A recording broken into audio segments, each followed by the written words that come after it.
taken it, so it would have been okay. Hello, everybody. Hi. Oh, now we get serious. How's everyone doing here? Good? Well, if you want me to get off the rails, I'll get off the rails. No. Oh no, stay on the rails. We want to stay on the rails. We see what happens to the boat. That tour didn't go too well. We got Gary in the house. We have MC in the house. Candace in the house. The freaking Oracle in the house. Soon to be, I'm thinking Nancy will be in the house. She's on her way back from whatever she was doing today. What's been going on? Not a lot. It's been a busy week as usual, and the markets have been nice and red and topsy-turvy, and it tends to be, I don't know what it is, but these short weeks I find are just dog's breakfast right across the board. At least that's my opinion. Mm-hmm. I know back when, oh God, the kids were young, so I'm talking, well, they were young, of course they were young. 20 years ago-ish, we had a friend who was a stockbroker for like TD or whatever the case is.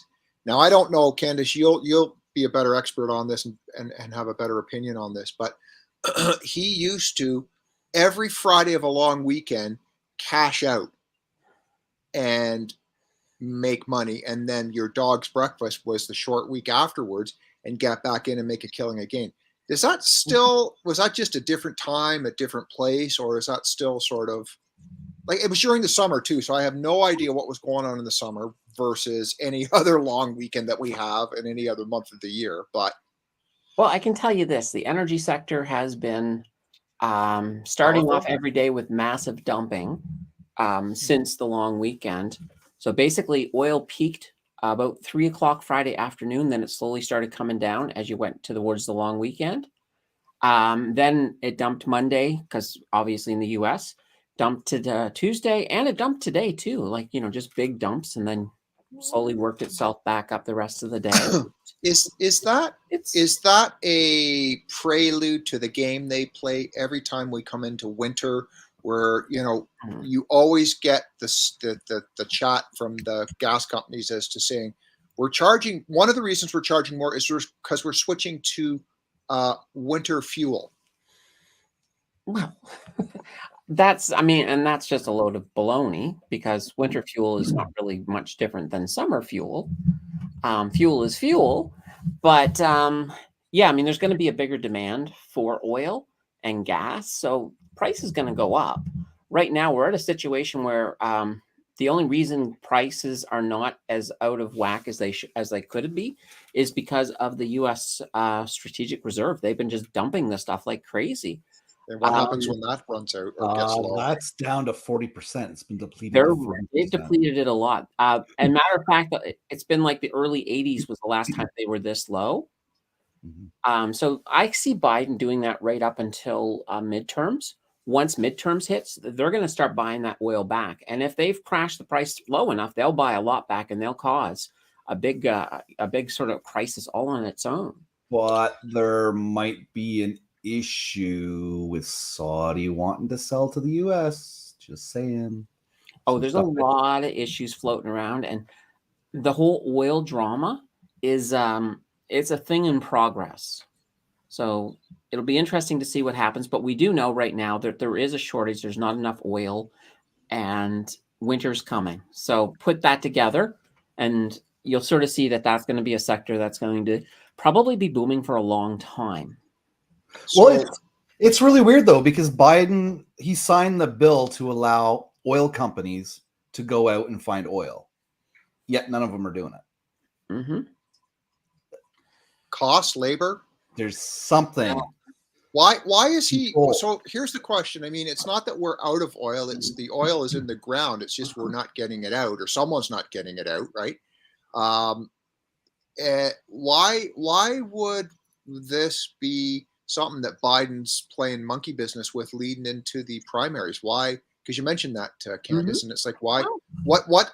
Explain to, because I'm missing the point there somewhere. What benefit is this playing? What this leads to is he basically is be able to say, well, look, your Democratic president is trying to lower the prices of oil for you. You should vote more Democrats in on, when we get to Friday in the primaries. And then that will mean that we'll work for you. We'll try to keep that oil down. But of course, they're not going to, even if it worked and they got a full house of Democrats, the price of oil is going to go up anyway. I mean, that's no longer a bargaining chip for him at that point. And the other thing you have to look at is the more he pumps, well, I don't want to say pumps, but the more he releases oil from the reserve, what happens? OPEC just sits back and says, okay, we're going to cut production by 2 million barrels a day. And that's like, just to give you an idea, 2 million barrels a day is roughly 2% of the total world supply of oil. So that gives you just an idea of how much that is. That's quite a bit. I don't get. Are people not seeing this? Like, are the majority of the voting populace in the United States the middle to lower income people that just go by what they hear on a CNN or a Fox and that's it? Like, are they educated? Do they know more than the average ranger? Let me just say this. There's a significant portion of Americans who don't know where Canada is on the map.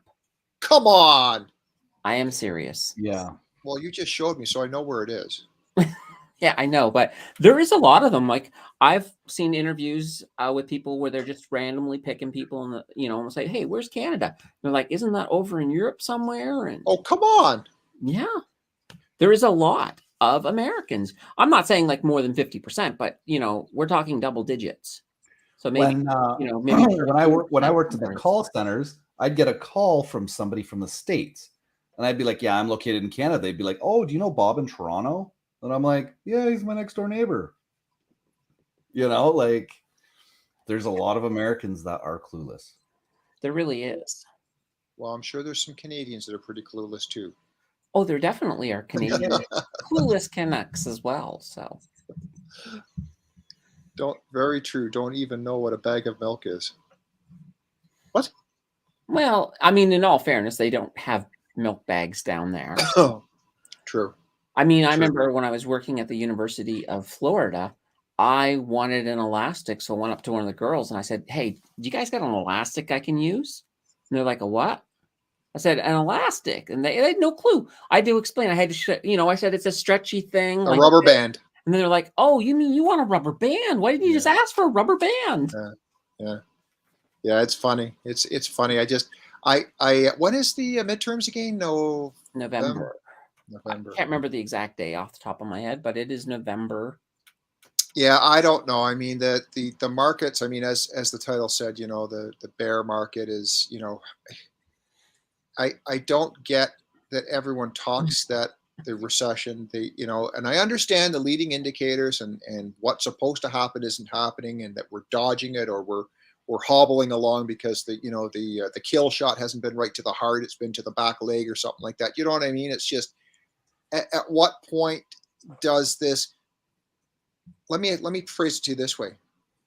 At what point does this politically make sense for either Biden or Trudeau to say we're in a recession, or the IMF?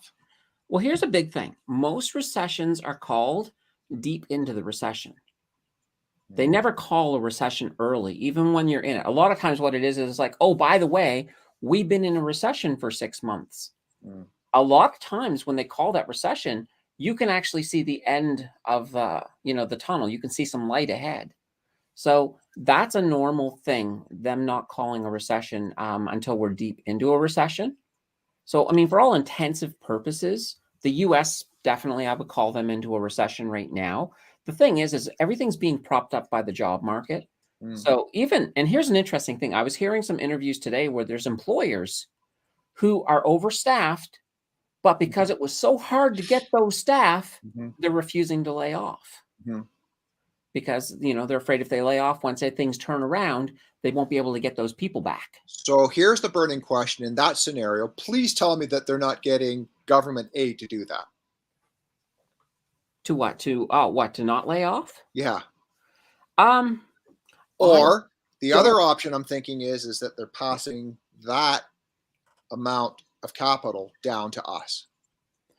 Yeah, I think in the most cases, what you're probably going to see is it'll get passed on to us. Like if we're talking about something that if they sell something, they're probably going to charge a little bit more just to pass the cost on to us a little bit. But I think a lot of them are eating some of this price themselves. I mean, as for the job supports are starting to peter out anyway. So I don't know. I think in Canada, they can still get a bunch of support up until I think the spring. But, it's one of these situations where they're going to get, people who don't have the supports are going to get supports one way or another, whether it be through the province or through the federal, because we're not going to just let people, turn to crime or something to feed themselves. It's Although some well, do. maybe not in this country, but I'm sure that there are other countries that are around that their economics are around that. I mean, like I know there's an island. I'm not going to name the island, but it's part of the Commonwealth. What? Canada. No, that's not an island. It's a destination. A desolate island. What? No, but that and I don't know the truth of this. It's but they said that why they know a person down there, and it's like, well, why does he have a job one month and not another job the other? And something came out of their mouth, and I'm going, this person cannot be serious. They should have thought before or waited 30 minutes after taking that medication, right? But they said that it's just because the employees or the people sub in and out of the job so that they keep employment going, and someone's making something while someone else is, like, someone steps out of a job for someone to step in to make money, and then they make money for a while, and they step out to like the next person, and that's how they keep sort of employment going on that island. I don't believe that for a minute. Like, that island is heavily on tourism, and other than that, I can just imagine that the crime and the underworld and that to make it go around, because that's the only way you survive on islands like that, because a banana's not free. That's true, but look at it this way. Imagine if you had a situation where there was only one job and there's two people. If you wanted to work it until you got your EI hours and then go on EI and let the other person do it and then just sort of switch back and forth, you're both going to be better off in the long term opposed to going on like a social support. Yeah. Right. Well, so that's not a terrible idea. Well, it's no different though from somebody that's a part-time worker, because one week they might get 16 hours, the next week they might get 32, the next week they might get 24. So here, when it comes to part-time workers, they do try and balance that out fairly upon all the employees. That's a good point. Would it save us money on our EI premiums if we had more job sharing? Well, I don't know if that would or not, because it's one of the situations that you still only have one job. There's still only one person paying into the premium. And then that premium is pretty much going to be exhausted by the other person who is on EI.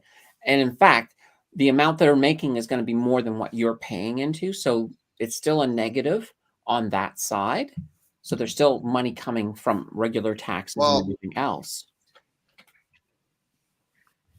Part-time EI used to be 600 hours. And full-time used to be 900. A year? Yeah. Yeah, I don't know. 600 hours? Maybe it's 900 for your first claim and then 600 for your second claim. Holy Toledo, that's low. I'm not sure what exactly. Basically 6 months. So it works out to almost like 6 months work. Well, I'm seeing more and more hubbub in the news about going down to a 4-day work week. Are we going to get this universal basic income coming in? How real is that going to be? Because sooner or later, that when they talked about the universal basic income last year, the year before, whenever it was, that is part of the shtick that the government is throwing out there as a tester to see how well the public is receiving it and how well it's received. And just that's their Ipsos Reid poll, if you will. You know what I mean? Like, it's just a way of doing it. And at some point in time, that bad apple is coming back at us. It's a boomerang. It's coming back. We've just thrown it out there. It just hasn't come back at us yet. You probably need anywhere from 22 to 2,500 a month right now, too. Yeah. And I mean, eventually we're going to absolutely 100% need universal basic income. It's a reality. But that's once we've got the robots in place. Right. You know, once we have automation right across the board, pretty much in almost everything, we're just going to have, the population is going to be way too big. There will not be the jobs there for them. So we got to do something. Otherwise, you're going to be looking at, you're a make work project for the police, because you're going to need a lot more police to deal with all that crime. Well, didn't humans create? Aren't humans to blame for their own demise in this situation? The fact that I don't want to work, I'm going to do this. Okay, so now another technology, another industrial revolution or whatever comes in, it's now the robotic and whatever it is coming in, says, okay, this is the solution to you. And now and then the people are going to turn around and go, oh, well, we don't want that, because now or are they just happy to say, no, I'm going to sit on the couch and eat my potatoes and my here's the thing. It seems like that, but that's not the case at all. The automation, even before people started not working, this whole automation was coming. All that's happened is because of these people and because of the lack of labor, it's causing it to move faster than it originally was. So all we've done is we've sped up the speed of the embracing of this innovation and of robotics and of automation. So by speeding that up, it's coming faster, and we need to sort of look at what we're going to do. But Candace, my fear is that what is our society going to look like if we implement universal basic income and people are not being productive? Are they going to sit on their haunches? What kind of society are we going to be in? Like, you think about it in the fact of, how the hell is anyone really going to afford to buy a car, a house, a vacation? Mm-hmm. Like, I don't know that people are, I don't mean to insult people, but intelligent enough to think, if this comes in and I go on this thinking thinking initially this is a good idea because I can do whatever I want to do, it's a bad idea. Well, here's the thing, though. I mean, the actual universal income itself, that's going to be the bottom tier of income in society. So if you're making that, you're going to be living a meager life. You're going to just get by. So people will still be out there looking for their side hustles. So, for example, people will be making videos on like YouTube, TikTok, Twitch. You'll get more people who are starting to do professional gaming, and there's going to be a lot. I mean, society changes when that type of stuff happens. So when something very transformative like automation takes over, we'll all find other things to do. It might even come to a point that that money is no longer even the currency that we all are out to get. There could be something that replaces money, a different, maybe a social currency, for example. And that's kind of where we all come in. And oh God, I mean, the world is going to be. Look at it this way: if you were to take let's say your dad, if you were to pull your dad from when he was 20 years old and plop him in today, he would probably have his mind blown beyond what you can imagine. Yeah. Take yourself then and plop yourself, 50 years from now, and you will have your mind blown. It's the way. And it's evolution. The way technology works is it's not a straight line.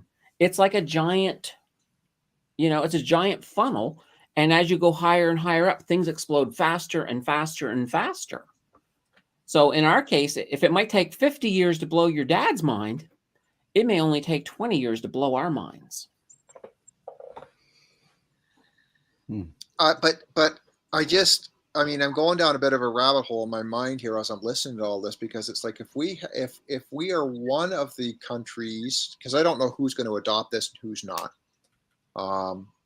but won't that entice more immigration coming over to sit on the lamb and just know that Canada is the place to go and not have to worry about diddly and get paid? Well, it's not even so much that. I think you're going to see any countries that don't adopt it are going to be at a disadvantage. You think? Absolutely. How? Because robots and automation will be able to produce things faster, better, without errors. We're talking, because you can mass produce, it means you can bring the prices way down, so you can outcompete everyone who isn't using automation. Just a simple little thing. It's that whole thing of mass production, and the fact that you've removed the whole worker error component as well. So yeah, people will still want to immigrate to Canada, but I don't think it's going to be because of the UBI. I think it's going to be because Canada is a fantastic place to live compared to a lot of other places in the world, and who wouldn't want to live here. UBI is just a general welfare for society. So if you want extra out of life, you're still going to have to work. Yeah. Yeah. It's just being on UBI. You don't have to go do job searches like you do on welfare. You don't have to go meet this person and that person and do this. And you don't have to go through all these hurdles. You can just literally sit on your ass, make the bottom ends meet. But that's no life. So people will have. But that's okay for some people. But you say that, Ken, that's interesting. You say that. So people are not going to become motivated. They're going to sit down. They're going to be like, those who want more in life will be motivated, just like we are now, Tim. Right. Right. It's the same thing, but you're looking at a living wage that you just automatically get without, you have no choice. But that's being subsidized by us taxpayers. Right. See, now you're getting it. Now you're getting it, right? Right. Well, I mean, honestly, I mean, right. But look at it this way. Just let me throw this one thing in there. Because the companies are using automation, it's going to cost them a significant amount less to do their business, which means that the government can then tax them, to help fund the UBI a bit more. So they'll still be ahead, but the government will also be getting more taxes. Do you think countries like Russia and China will go on a UBI, or will they want to keep their people in line by making them work for minimum wage or whatever the case is? Isn't communism already a UBI because you're working for the government? Well, to a certain extent, I think, especially in some of the North Korea is the exception, right? But what about all the other ones? Right? No, I mean, a place like China, I could totally see them even making up jobs that mean nothing just to keep people occupied, because that's part of the whole control thing that is part of communism. So I can see them doing something like that. They could maybe hire one person to, put all these ducks in a row, and then another person to mess the ducks up, and then just have them circle around. They could do that. Absolutely. But it's hard to say. I mean, at the same time, I mean, as much as communism, seems to thrive, there's a lot of Western ideals slowly filtering in. The communism in China today is not like the communism, 50 years ago. Mm-hmm. Right. I mean, the CPP, eventually they're going to lighten up. I mean, even Russia, Russia's a lot different than the way it used to be back in the Iron Curtain day, and I think you'll see that. I think there'll be a bit of the problem is the world now is so connected that it's no longer governments controlling everything, because people can now interact with anybody in the world. And even in China, there are ways to get around some of the government controls with their internet and with everything else to be able to communicate with the rest of the world. And, good ideas they're going to basically, they're going to be passed on from one culture to another, and governments are going to have no choice but to listen to the people. And you can always see that in the West. I mean, enough people get mad at something and the government will ban it. Simple as that. True. But do you really think this whole automation that we're going to end up going through, do you really think it's a good idea to society? Because you're going to have a lot of idle hands. Idle's hands are the devil's But playground. it's not, because you got to look at it this way. People said the same thing back in the day when industrialization started happening, when factories started happening. You know, when all of a sudden factories were, you know, doing their own things without people on the lines. I mean, we've already had waves of automation, like very simple automation. Yeah, People were like, oh my God, everybody's going to be out of work. Nobody's going to have anything to do. But there's always going to be jobs. There's always going to be more jobs. There will be. I mean, when we have all that automation, we will need people to, you know, to do maintenance. We will need people to design robots. We will need people to program them. There's going to be a lot of jobs still out there. And then there's just different sectors. Like, for example, like, you know, what I'm doing on YouTube, this will be a more common thing. More people will do it. In but fact, YouTube might even put network TV out of business the way it's going. But what do you think the wage would be to work then, since they have all this robots and whatnot doing all the skilled labor, like say a welder, right? Wow. Not as many people weld cars anymore. It's all robotic, right? That was a skilled labor that paid good. Yeah. And now you got those guys working, say, pipelines. So if automation is going to be coming through, then they're going to get screwed on that. And then eventually they're pushing a broom. Yeah, basically. You know, that's the way it does happen. I mean, there will be some people, for example, you probably want to have some really good welders involved in the programming of these robots that are going to weld. Well, see, No, now you're that's robotics. That's totally different. You're going to want is, to but a robotic guy. You need to be able to teach a robot how to do it right. Yeah, no, they don't learn that way. That's not how they learn. It's XY charts. I was working with programming robots. Well, there you go. See, I don't weld, so I don't see what I'm getting at? Like, okay, this welder was making $40 an hour. He was making really good money. He had a really good life. Now he's pushed down to what? $10 an hour pushing a broom? Well, even worse, he could be down to the bottom rung on UBI. Right. So then when all this automation happens, is it going to be beneficial to actually go out and work? Because you're going to be making peanuts. See what I'm saying? Yeah, I see what you're saying. You're basically saying, okay, if we're all going to just continually get phased out, why bother? Right. If I'm only going to make an extra $200 a month working 40 hours a week, but I guess it depends on what the price of stuff is then, because that $200 could actually be worth a lot, right? And it also depends on you. I mean, you know, you may be the type of person who just wants to work anyway. A lot of people will. Like, a lot of people think it would be fun to just sit home and do nothing all the time. It's not fun. But once they start doing it, they very soon realize that it's not very fun at all. Yeah. You know, it's one of those things. You need to have some kind of purpose. You need to have some kind of a function. And people will, you know, if all they have from the government is, sorry, there's none of these jobs are available for you. You don't have any qualifications for any of the jobs that are available. Here's your UBI. Well, then you got to make something. You got to figure something out. Babies. You can, well, sure, you can make babies, or, you know, you can. Well, I can see that happening. Like, there could be another baby boom. They're really cool. Good. Let's put more people into the populace that aren't going to be. Look what happened during COVID. There was a lot of babies created during COVID because people were stuck at home not doing nothing. Well, they were doing something. Well, yeah, and it's going to repeat in whatever 20 years from now. Well, it sounds like they were screwing around. But Candace, that's not nice to say. No, I'm just saying. Anyway. Warnick eating. Sure, okay. But, you know, it's just one of these things that this is interesting. But the world is going to change. We don't have a choice about that. Yeah, but you know, this is a train we can't stop. It's which way is it going to go?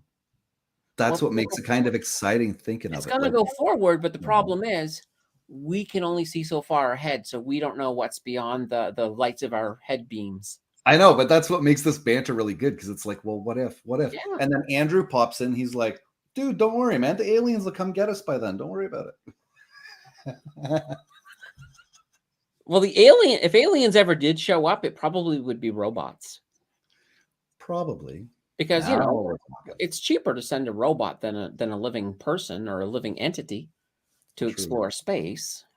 But it's just interesting, this whole banter of figuring out where the cookie's going to crumble, you know, really. Well, we, you know, I had another community member that I spent a couple of days with up at the cottage doing work with me, and we were talking about, or I was talking to my neighbor as well up there who was helping us, and they had shut down. They had shut down one of the hospital's emergency rooms up there in a small community. Oh, it was Chelsea Lake, and it was not going to reopen until December. And of course, you know the reason why: staffing, right? Okay. And I thought, holy Toledo! I mean, that's, you know, this is, in my mind immediately went to, this is one of the reasons why we should have more acceptance and bringing immigrants up, people who are coming to the country who have these qualifications, whatever they may be at what level, from other countries, and putting them through writing the exams and making sure they're up to speed so that we don't have this problem. And then this other person said to me, do you realize that part of the biggest problem is that the people who could go back to work on a moment's notice are the ones that are unvaxxed? And of course, unvaxxed people are not allowed to work in a hospital. Mm-hmm. So it's not a shortage, it's a choice. They're not letting the people who could come back just like that because they're unvaxxed. And it's like, okay, wait a minute. Isn't that just a bit of a contradiction? Because now we don't wear them on airplanes. We don't have to do this. We don't have to do that. You know, the level of vaccines that are out now have no real effect of what current strains are out there. It's so ridiculous. I've got one for you. Last week, Natasha had laryngitis. So she went up to the hospital. Once they found out that there was something wrong with her in her mouth, when the doctor seen her, he was wearing a half mask with the rebreather canister and everything. What? Yeah. Oh. Why? I don't know. He's a doctor. I don't know, because she was like, you know, it's got the little cylinders that you twist on them. I'm like, I got one downstairs in the basement. I'm like, why the hell was he wearing that? Like, so there's still fear out there. I just read a report where they're saying that they can't really prove whether these shots that people got actually did help them or not. And now people are trying to file lawsuits and everything else, right? Well, Candace, you've had COVID. Yeah, and it was rough. But are you vaccinated? When I had COVID, I had the 2 initial vaccines. And so I hadn't had the booster at that time. So COVID was rough. It was rough enough that I went out and got the bivalent one. So, you know, so I got that. Recently you've got that? Yeah, like I think it was like last week or the week before. And that's Moderna, right? Yeah. And what's the purpose of that one? It's basically, it's updated with all of the new variants. You mean BA4 or 5? Yeah, all of the BA ones, all of your Omicrons. It's funny. It was supposed to be a shot to tell your body how to actually build the antibodies, and now it's turned into like a weekly shot. Well, I don't know if it's a weekly, but wow, yeah. They spun it one way and they're spinning it different now. Yeah. But I mean, I look at it this one, the last COVID that I got it from Jill, and I mean, it was she had next to nothing, and then she gave it to me, and I was like, you know, stricken like really badly with it, and it's like, you know, and the only difference is that she had her booster and I didn't. So did that really make a difference? I mean, when I got it, I'd had my boosters. Yeah, well, she had her booster, but she got it very mildly. Right. You know, so that's the thing. I don't care if I get it again. But if I can have it mild, I'm okay with that. I'd rather have it mild than, you know, like it. I mean, it quite literally took months just to get rid of the cough, and it's not even 100% gone. It's like, yeah, I mean, I got into it with this one person, and you know how it's just nothing but a government a money-making machine for all the drug companies, and it's a farce. Like, it's just, you know, I don't know, Candace, if I'd sent you the article that it said what took the government of Canada months and millions to develop for a Rivekind app. Two or three app developers did it in what, a day or something like that. You know what I mean?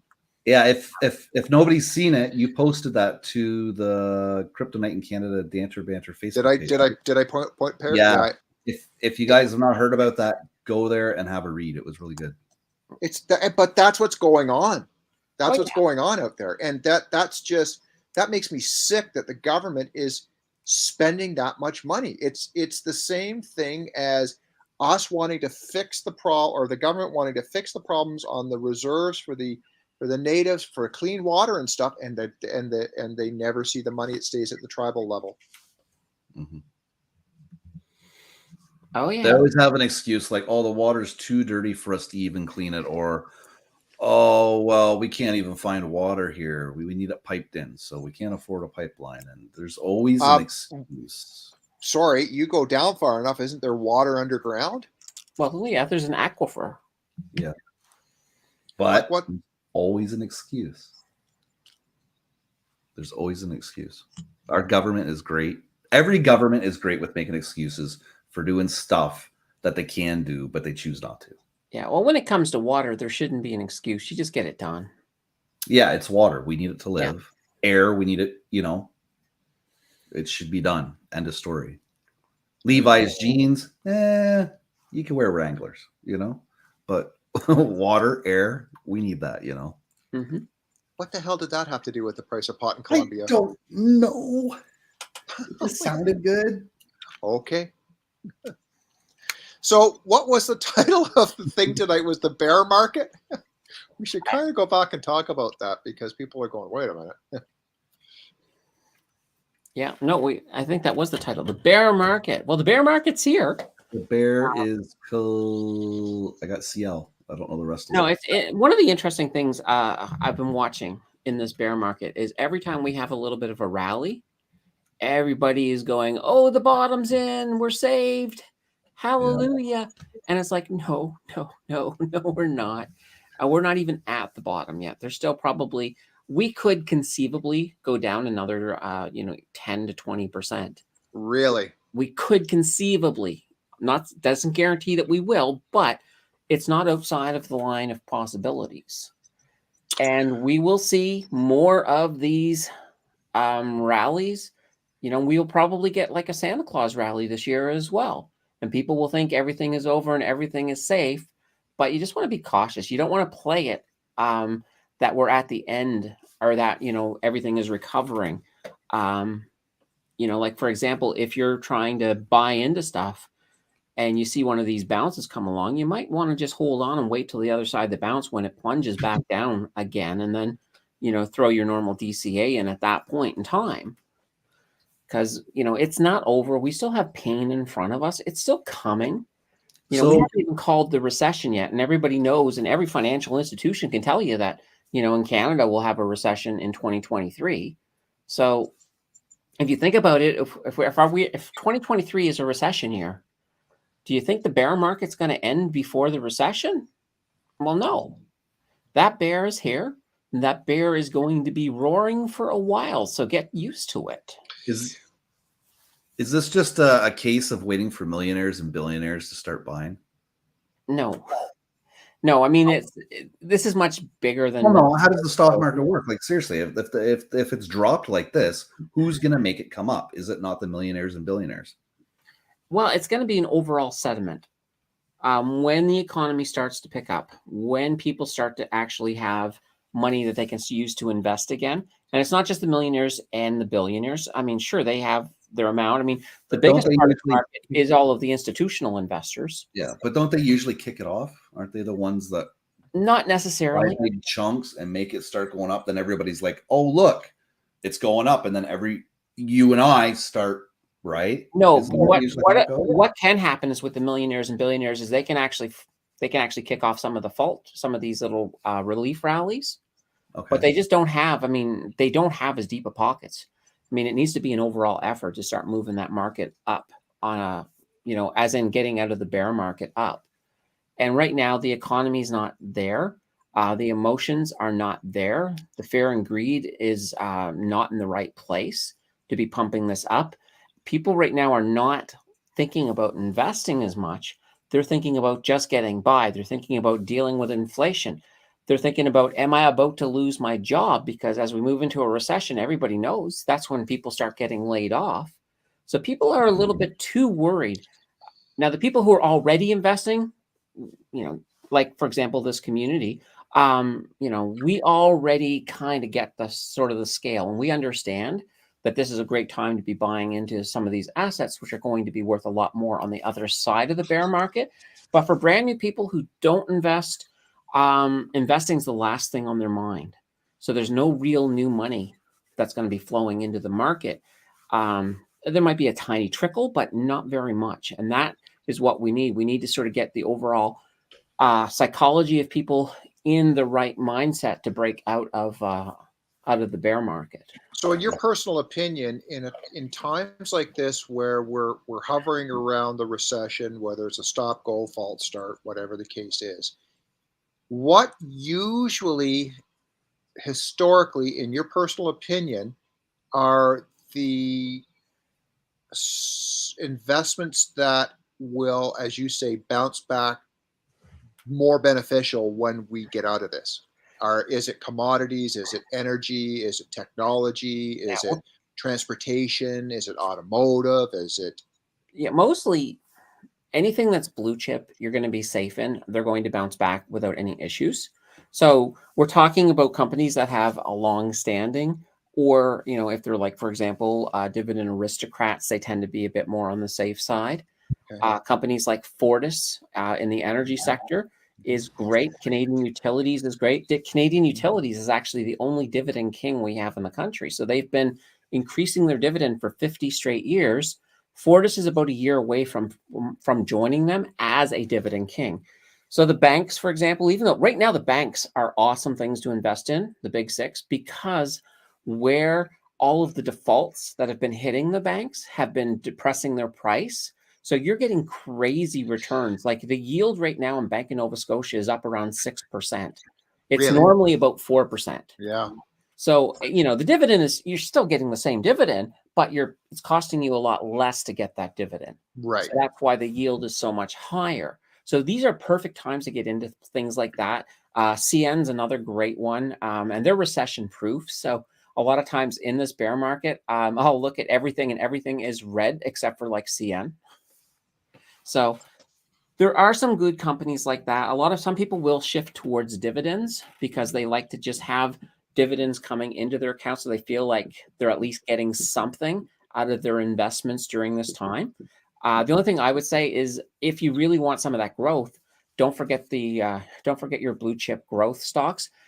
This time of the year, I would say, this time of a recession, of bear market, total return stocks, I think, are exactly where it's at. So take a stock like, for example, Enbridge. So Enbridge, you're getting a half decent dividend, and they have a good amount of growth with them as well. So those are good stocks, because you may not get all of that growth until the other side. Well, because Enbridge is energy, you may still get these big bursts of both anyway, but you'll get those dividends as well. So there's a lot of different stocks that are like that. So for me, you want a stock that has half decent dividends and some growth potential. And then on the other side, the bear market, you're going to really get that growth potential back, and you'll at least have the dividends while you're waiting. There you go, folks. There you go. Not financial advice. It was Candace's personal opinion. But she knows what she's talking about. Ken, you're on mute again. No, I'm not. He just wasn't talking. It's not financial advice, but if you give me $5, I'll tell you a joke.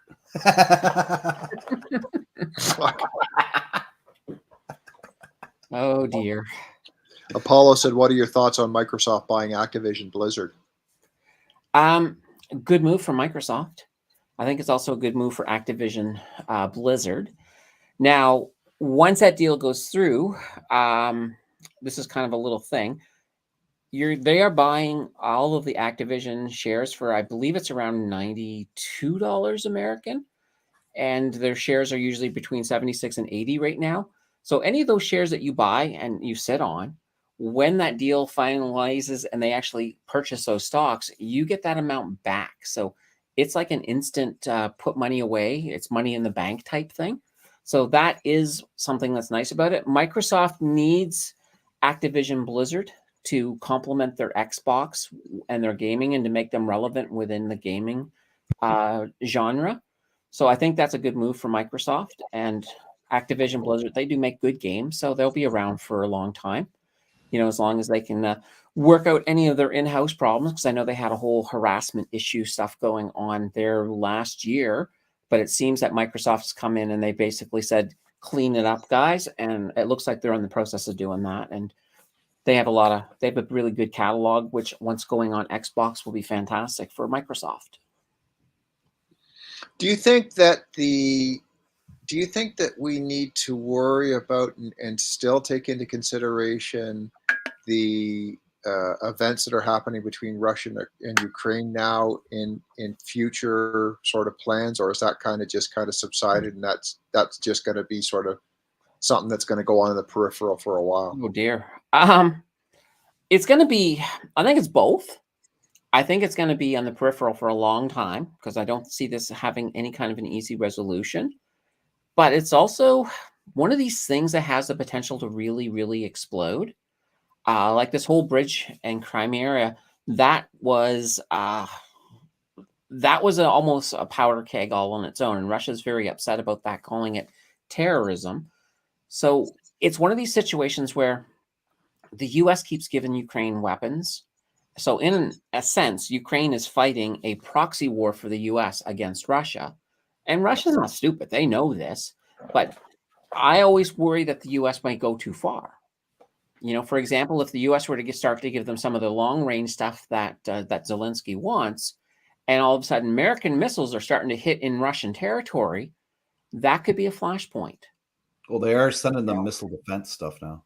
Missile defense, fine. Give them defensive weapons. Let them protect themselves. Give them some short-range missiles. Just don't give them long-range, because the last thing you want is to accidentally create World War III. That wouldn't be good for any of our investments. Do you think it would be contained over there just if it did hit World War III? No. Here's the thing. Once anything happens to NATO, then all of NATO is involved. It's going to be really hard to contain it.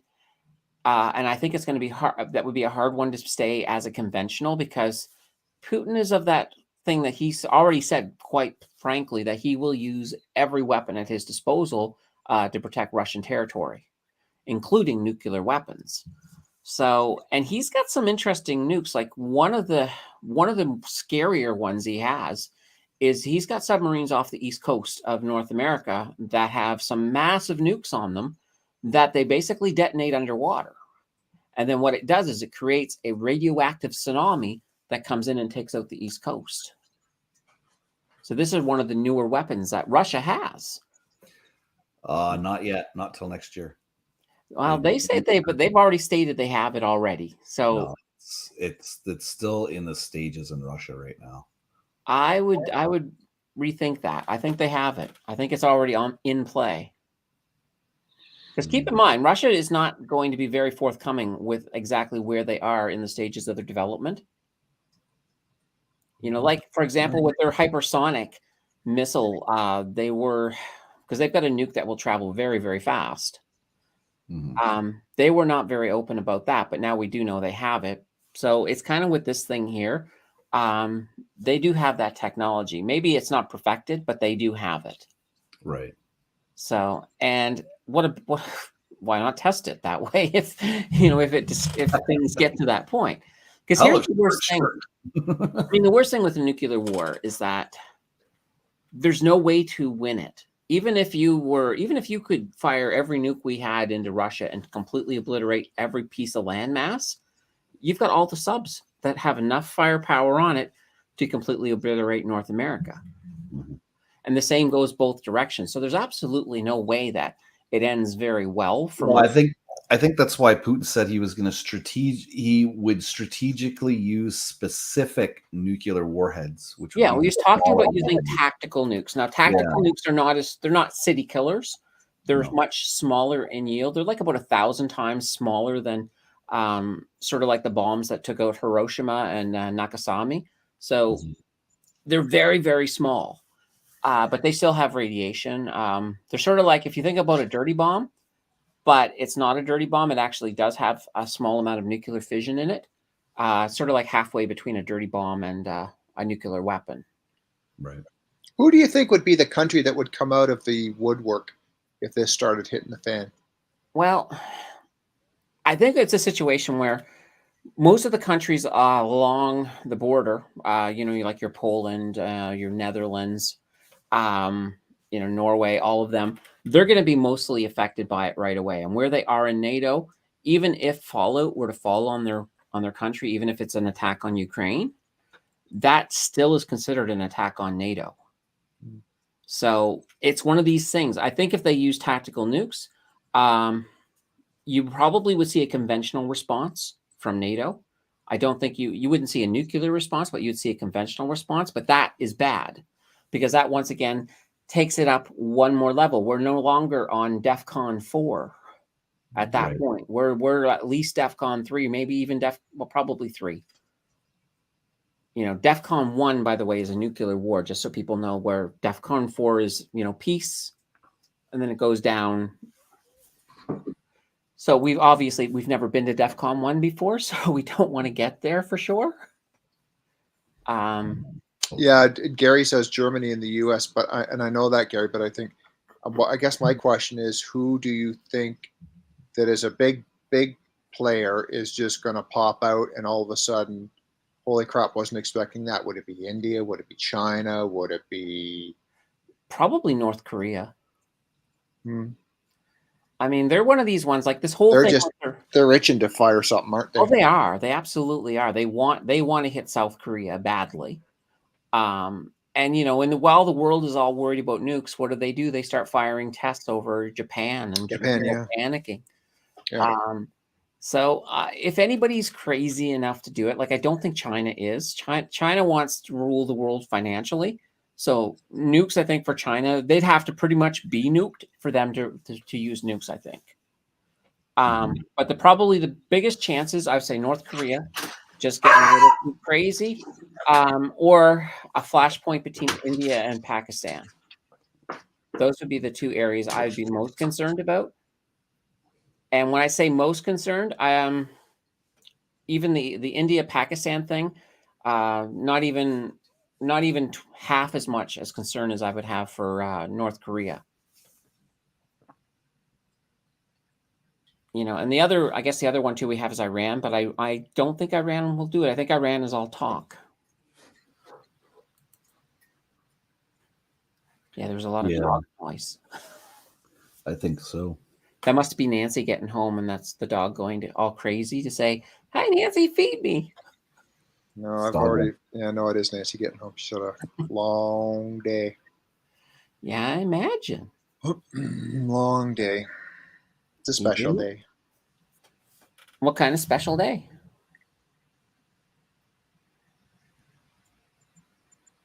Oh, okay. Oh, what kind of a day? I don't know. He said something. He lifted something. Yeah. Oh, I could just so go off the rails right now. Right, but we already agreed that you'd stay on the rails. I am parked at the station. Yeah, he's just waiting for a clear track. Yeah. Oh, poor. Well, I don't know. It's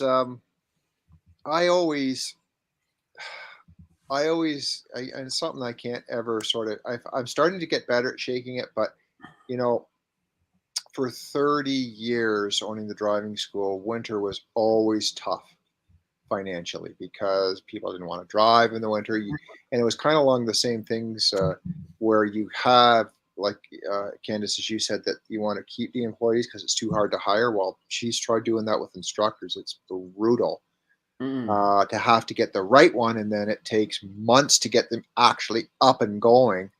And the winter was always the time when it was like we'd be fairly positive with courses up until Christmas, and then you get the January, February where people would hold on to their money. The expenditure for a peripheral luxury such as driver training wasn't top of mind. And then March break, you'd start to get a little bit of an upswing, and then you'd go down again until school got out. So traditionally, it's winter is tough, and you get the SARS, the seasonal anxiety syndrome, right? So there's a lot of things that are going to play, and if we keep having this mumbo jumbo and not the temptation, but the rhetoric of recession and all this put in our ear, it's just mentally not good for folks. No, absolutely not. And I don't think it's going to go anywhere anytime soon. So no, it's one of those things. But I mean, that's what I mean, when you're saying about the whole driving thing, I'm just like, at first I thought that I wasn't going to be able to get any classes until like February or so. And I was thinking, oh man, I don't want to learn how to drive in the snow and ice. I'd rather. Yeah, you do. Yeah, you do. You probably do. That's your worst. Yeah, you do. You will test the ultimate extreme of vehicle dynamics in the winter versus in nice weather like now. Now, mind you, folks, for listening, and Gary's on here and he'll agree, is that we don't realize that we are in a transition point of adverse conditions, because what's falling on the ground right now are leaves, and you can slide quite far on leaves, even further on wet leaves. So mental note to self, when you're going down a leaf covered road that's wet, your traction is compromised huge. You want to know what it's like when it's nice and drizzly outside? Go for a walk down a hill. It's full of leaves. You'll feel it really quick. Yeah. Well, you never know. I might see a little bit of snow in November. They're calling for it up in Sobel next week. Yeah, so it's possible. And I don't know. I was out just before I started digging up at the cottage this week. I was looking on the ground, and there's these little furry caterpillars that are orange and black. Oh, okay. Like the really kind of fat ones? Yeah. And so I thought, oh, that's, fine, whatever. Then I get in, and the next morning I'm looking on Facebook, and this ad comes, not this ad, but this whatever from the Weather Channel comes. It says, well, the exact same one that I saw, can dictate based on how much black versus how much orange they have as to what type of winter we're going to have. And it's like, did that have more black on it? Did it have more orange on it? It's like, damn it. Just wait for the groundhog. Yeah. Who will have eaten the bug and poop it out, and it'll be black anyway. So it's like, right. Yeah. There you go. Yeah. Oh, well. The winter, it'll be fun, I suppose. Unless you have to shovel. There she is. Oh, we have a Nancy attack. The birthday girl. Oh, is it her birthday? Happy birthday to you. Something's gonna pop out of that thing behind him. You watch. That's all I got. Yeah. Well, happy birthday. Thank you. You worked all day on your birthday, holy banana bread. Yeah, I'm hosting an event, and it starts bright and early tomorrow. I have to be at the office by 7:45. How does it feel to be 19 for the last 40 years? She can finally have a drink. Still not 21, so you're not legal in every country. Yeah, a couple more years before the insurance drops. Thank you, everybody, for the birthday wishes. You're so sweet. Yeah, no, it feels good. I had a pretty decent day today. It was lots going on, and just a nice day. Good. That's cool. You know what it started with? Did anybody see the sunrise this morning? No, I was in the basement.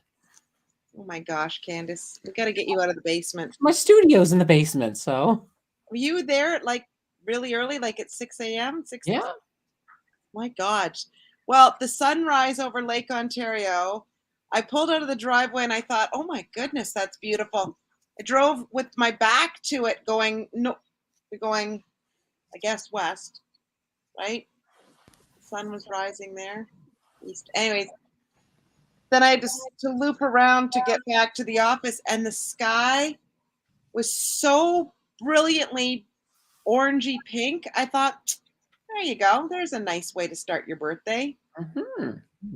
Very cool. It's the little things in life. Probably the last nice day we're gonna have this year. I told her. You think so? Never do that to a guy. You think that's the last nice? Crush your head. Yeah, I'm thinking so. I think, yeah, I think we're into that rainy season is coming now, right? It's warm still here, man. Like It's really still warm outside too, but it's still uncanny how warm it's been. Like we really haven't had those cold sweater weather mornings. Like, you know, because I got the dog out at 5 o'clock in the morning, and it's still. Well, remember Halloween's coming, so that's a good dictator of how the weather's going to be. The last 2 years, it's been really nice. The last 2 years, it's been really nice around Halloween. And so what does that mean in your prediction, oh weatherman? Because really, you've been the freaking oracle on a bunch of other coins. I'm going to take it that you understand weather better than most. Hold on a minute. Let me just check here. Yeah, we're in for a rough one this year. Thank God. Last time he put it down his pants and smelled it and was like, Jesus. Tim, you said you would not tell. I mean, actually, we do have a La Nina in the Atlantic that's going to persist into this winter, which is highly unusual. Right. But what that means is that for at least Ontario and East, we're going to have a normal, if not slightly better than normal winter. But the West could have a worse winter. Yeah, but so you might see some snow in Vancouver this year, folks. Yeah, but we barely have a winter as it is in Ontario. We have a whole bunch of cold days, but we only get like 3 good dumps for the whole 6 months or 5 months. Do you want dumps? Well, he cleans up dumps for a living. So Ken's used to dumps. I mean, he's you know, dumps of snow. Dumps of snow. He can work through it. Well, no, if you think about it, though, general. That's what we normally get. We normally get 3 big, huge dumps, and it's usually gone in like 2-3 days. It usually rains right after, and it's all gone, right? Yeah. I think this year's going to be a little different. Do you know all the people that build rinks in their backyard? I feel bad for them. We had the year you built a rink in our backyard was exceptionally good. The kids got a lot of use out of it.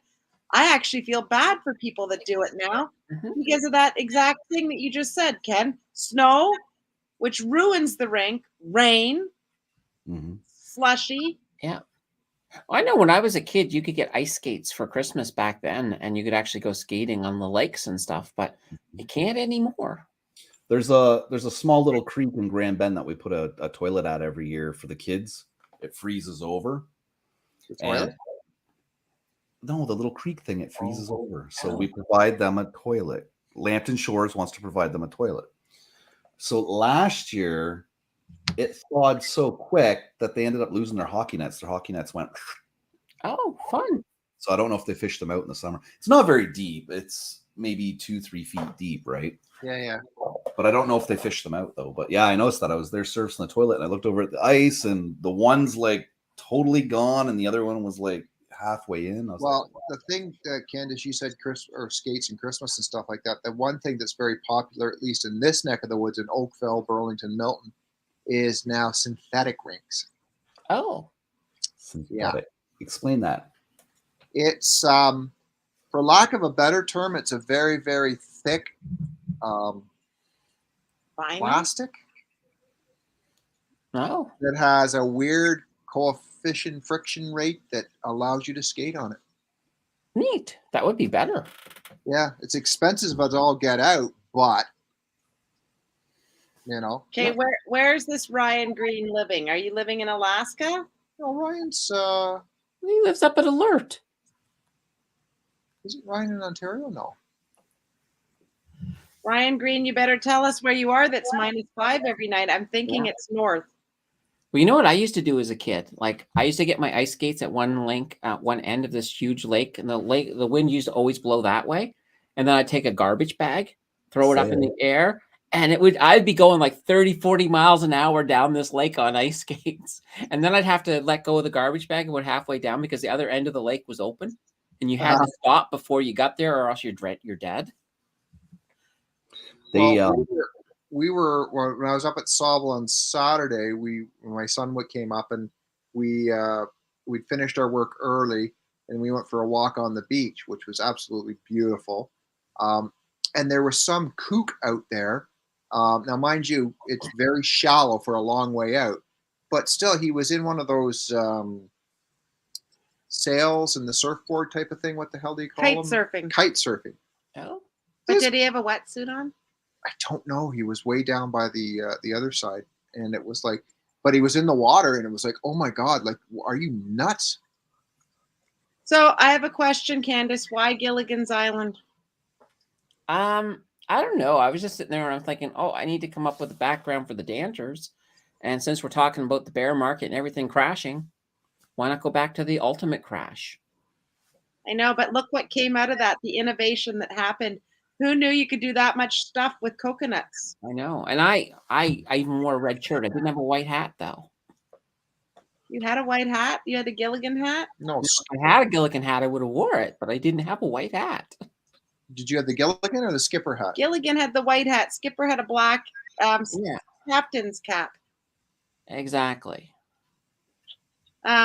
Okay, so did we come up with any solutions for the bear market? Hold on tight and wait for it and stop panicking. Right. Pretty much. So did the CPI numbers come out today? Tomorrow. And Today was the PPI. oh, how did that go? Worse than expected. So, it's an indication that we could have the numbers may not be as good as everyone's hoping tomorrow.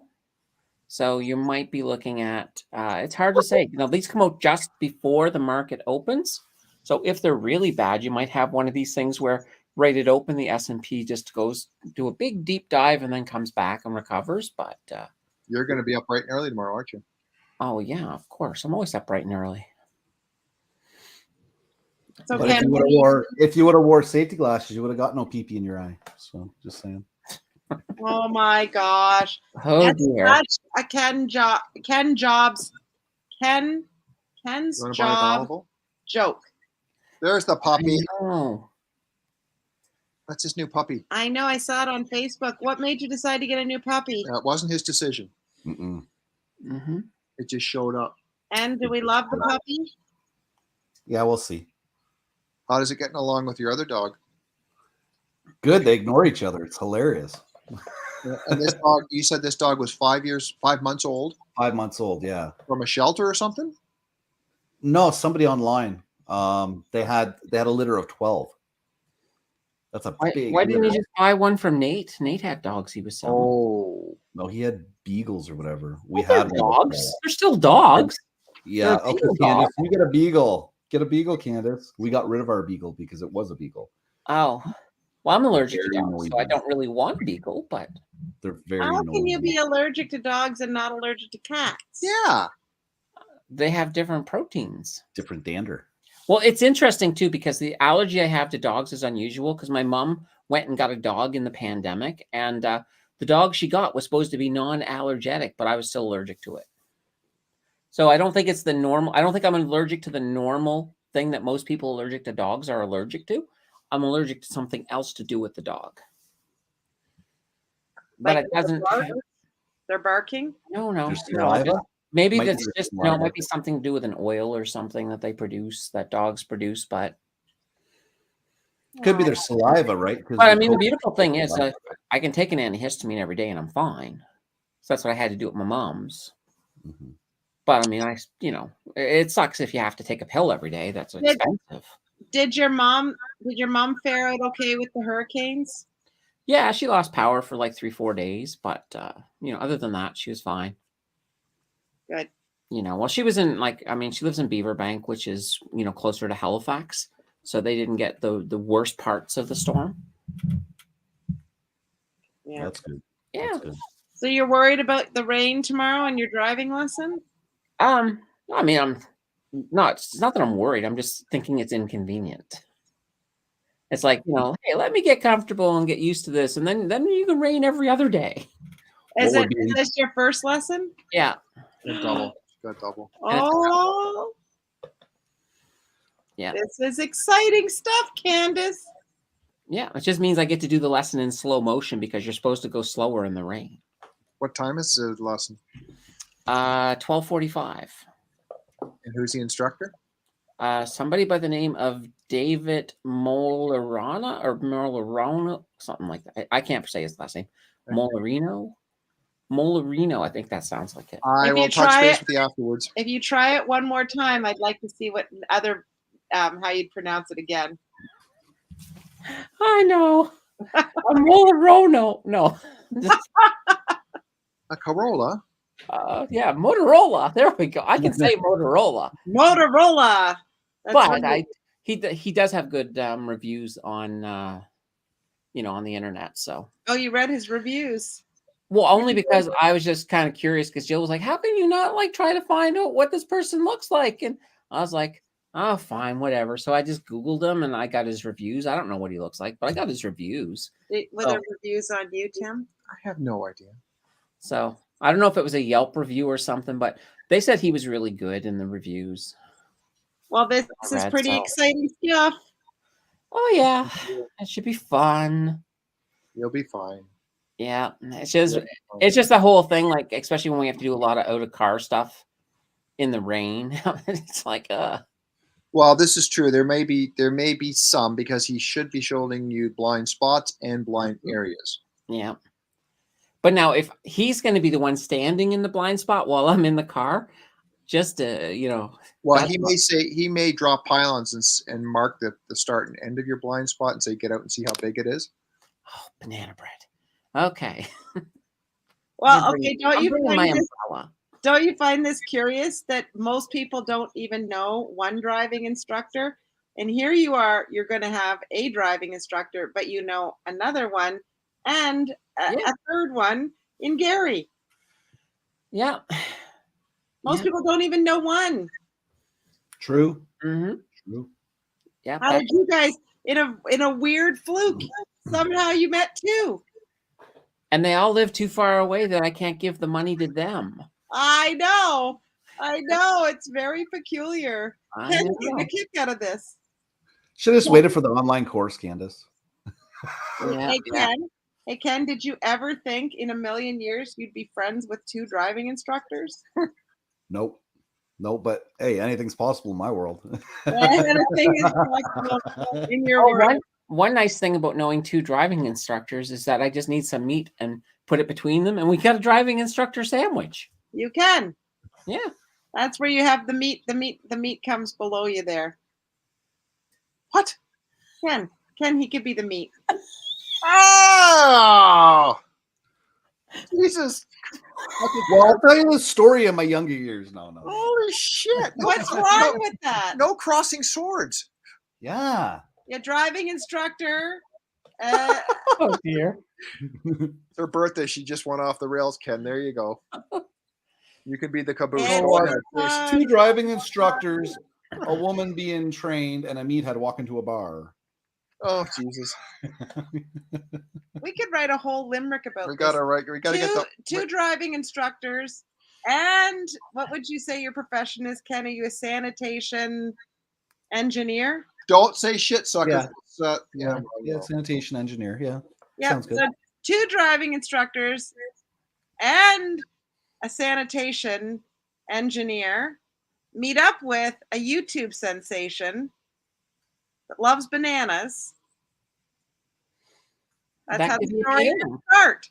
So I just gave you the story. Then you go to the next chapter. Boom, chicka chicka bow wow bow wow bow. Boom, chicka chicka bow wow. Yeah. This is my 70s mustache. Oh boy. My name's Abel, and I'm here with the cable. Yeah. Well, no, it starts with Ken discovering that aliens are coming to the world because Andrew told him, and he's trying to convince me and Tim to save the planet. When Andrew really doesn't realize. I think maybe that's a good job for Andrew. He and, could be the ambassador. Listen, and he Andrew's could save just touching the world. too many cantaloupe in the fruit department. Okay, the other day I have to tell you, I actually did not know what to have for breakfast. So I remembered the episode where Andrew was talking about the red pepper jelly. on toast. So I had red pepper jelly on toast with a snicket of cheese. It was good.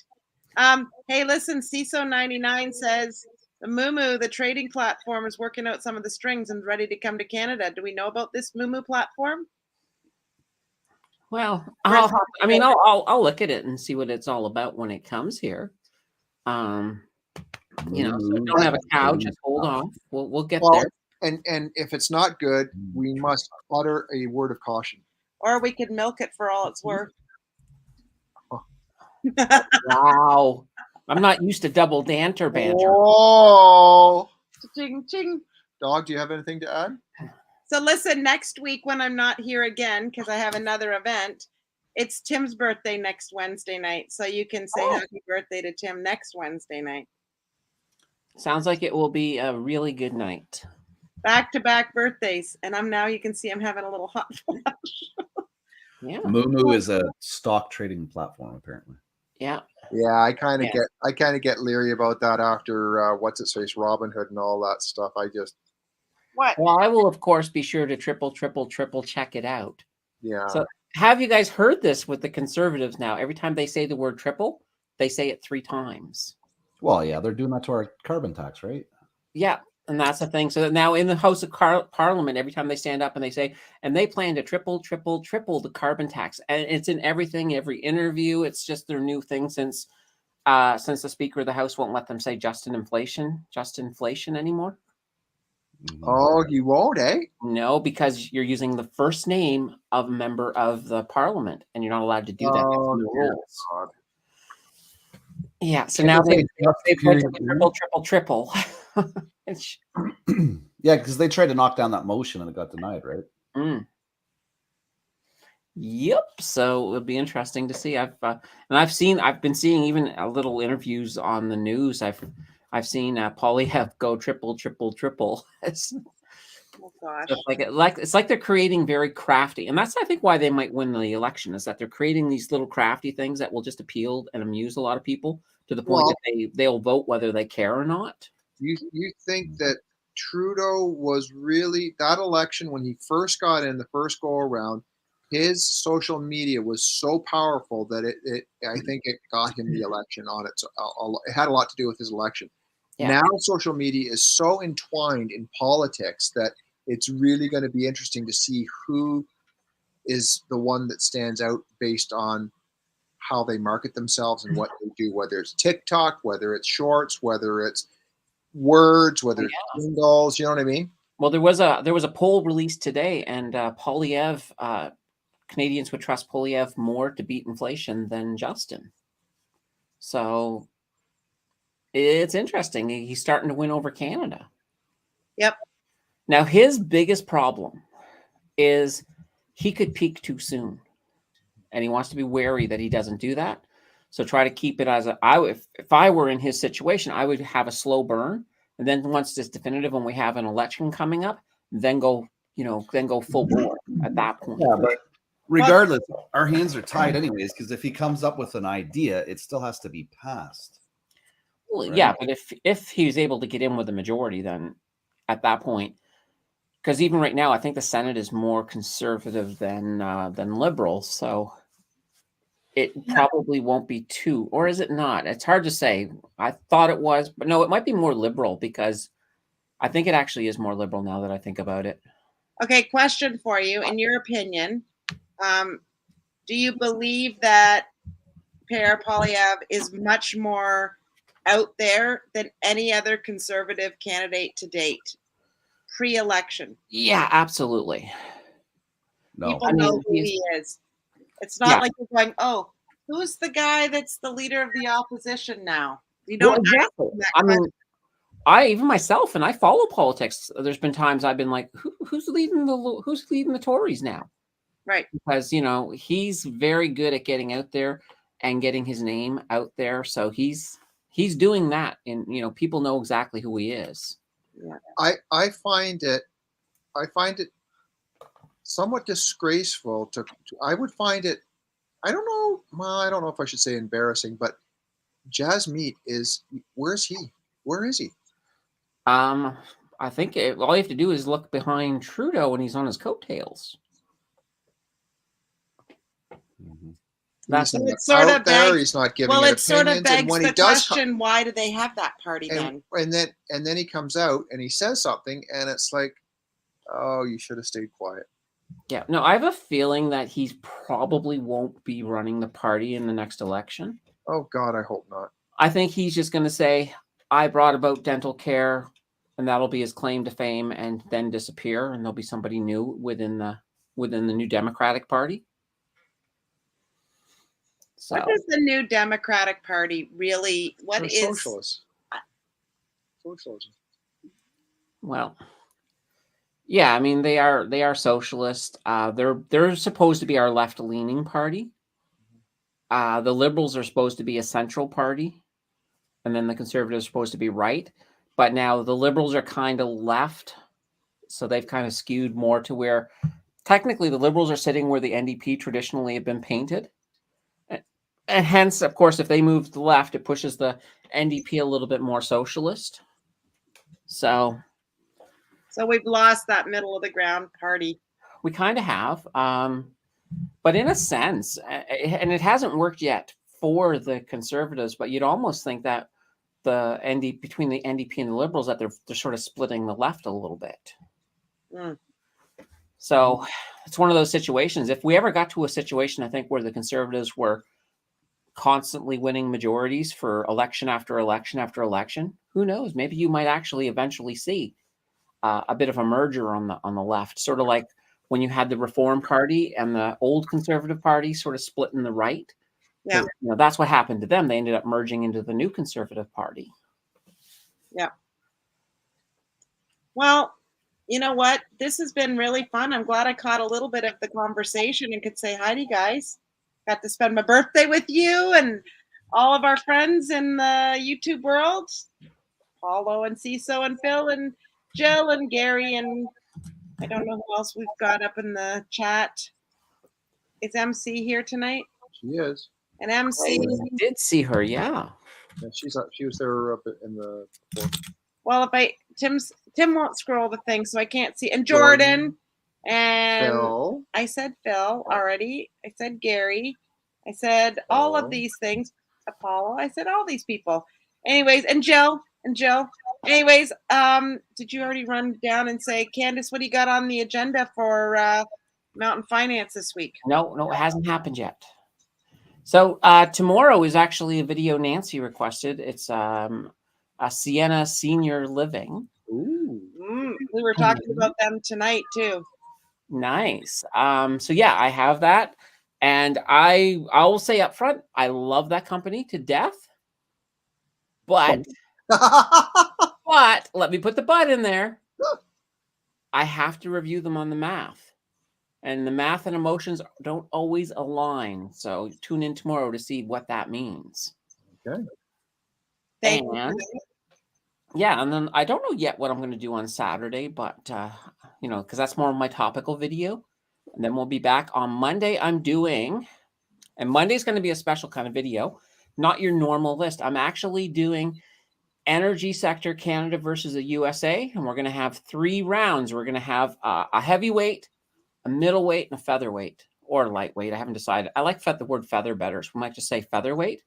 So basically, it'll be large, mid, and small market cap going against each other, Canada and the US, see who has the better energy stocks.